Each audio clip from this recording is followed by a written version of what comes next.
hunda keessa filade si keenyaan bakka addaa keessa jiraatu jennaan onnee koo fuutee baddaa. Haqni kiyya sindiisu lakkii diisi shaggitu nama akka koo siif ta'u eessattiyyuu hin argitu.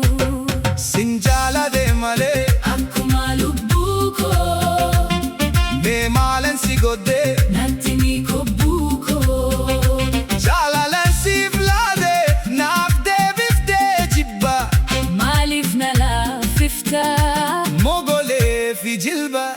anu ofirran si jaala lubbuu kiyyan siif laada akkamiinan danda'e si dabreemmoo jiraada.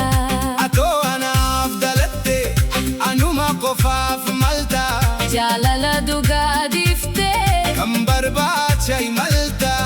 Ihim ihim ihim ihim.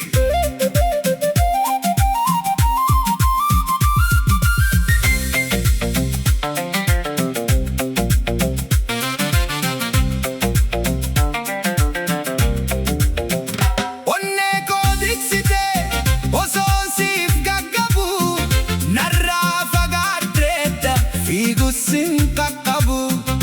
osoon si dhuga laalu madaan onnee koo diigee dumnisaa bareedaare kan waadaa galee diigee. Anaaf kooda rabbiiti Hiree kootu siin alaa haqni mimmaan kootimmoo guyyaa tokko siin galaa.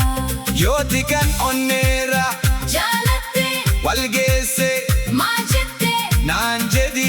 naataa jabdateesse. Hara sitti fakkaanaan gowwoomtee garaa hirtaa akkuma hara anaa gante attis ganamuuf jirta. Haqni jaalala